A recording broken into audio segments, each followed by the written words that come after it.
So, I noticed a new trend in the laser diodes rating.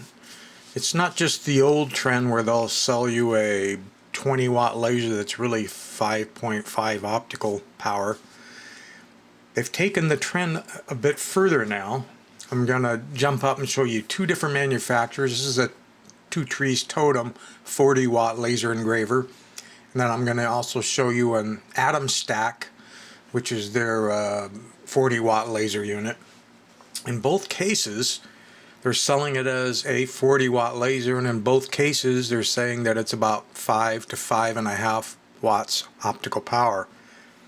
So it would kind of seem like things have gotten even crazier, right, when you're reading the numbers and trying to see where they're coming from. But basically, what they're saying is, here's actually, I've just moved to the Atomstack one, and here it's the electrical power is 40, but the laser optical power is 5.3. And back on the Two Trees one, they were saying they're selling it as a 40, and they're saying their laser optical power is 5 to 5.5. The way they're justifying this is in the focusing of the beam, and the Atomstack one has better pictures trying to explain that if I can find them here. I think I must have went past them. Let's head back down here. I'm scrolling down. They had some, I guess it was right here. So basically the way they're trying to explain it is, you know, the normal lasers, that the blue laser we're using, you don't really get a dot. If you close in and really look at it, it really does look more like that. But they're claiming the new one is going to give you this perfect little square, a much tighter focus for the laser to put all of its power into.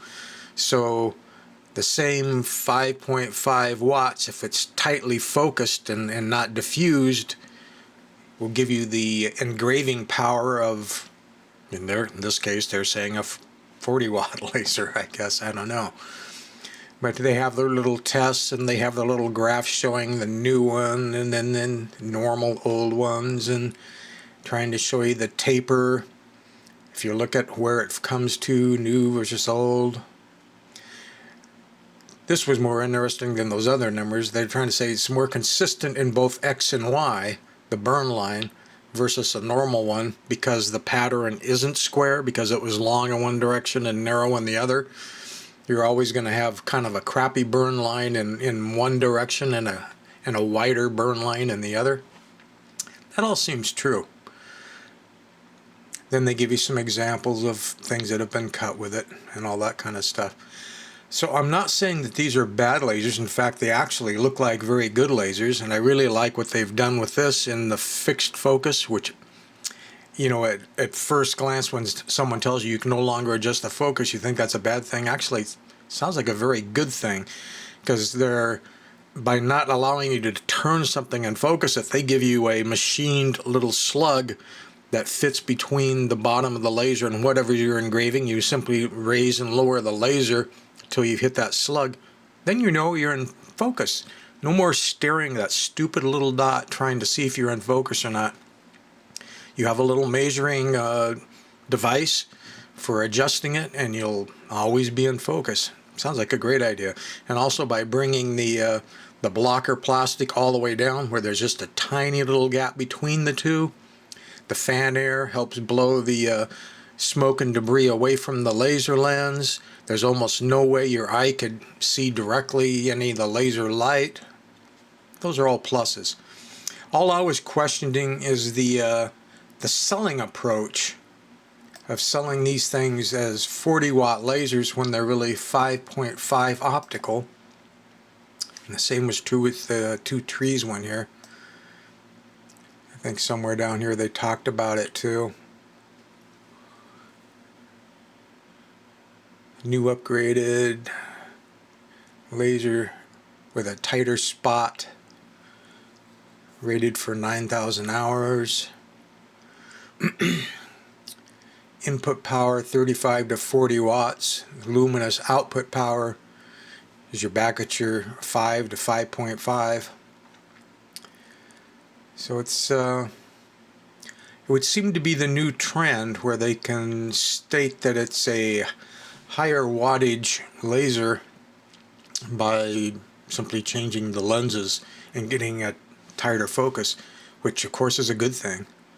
The smaller and the tighter the focus you can get is better. I don't believe they actually showed pictures in this two trees one of the laser dot. I don't know. Here they're saying spot. Okay, so they're doing their test. Well, here they go. They've got the same new square pattern for the more focused power versus the kind of splattered view of the older one. So they're doing exactly the same thing, and here's their little test showing the taper and everything else. This wasn't a complaining review or anything. I was just pointing out something that I hadn't noticed before, and as the powers were going up on some of the newest laser units, that in fact it seems like what they've done is just change the optics so that they can tighten the focus the laser into a much tighter, in this case they're saying it's a square basically. So kind of interesting.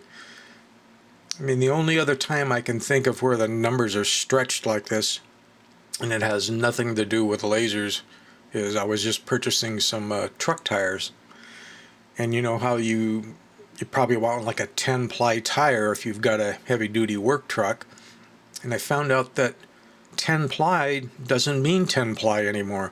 There aren't 10 layers of fabric ply in the sidewalls or anywhere else. They're implying that their new manufacturing or new materials give the same strength as an old 10-ply tire. So anytime you're buying, you know, multiple ply tires anymore, they don't actually have those plies in there. If you were to take them apart and dissect them, you're not going to count 10 plies. It's not there. They're saying that mechanically they're the same as the old 10-ply tires. Kind of like selling a 40-watt laser that's 5.5 watts because it's mechanically able to do the same job or something. I don't know. I'm rambling now. Have a good day.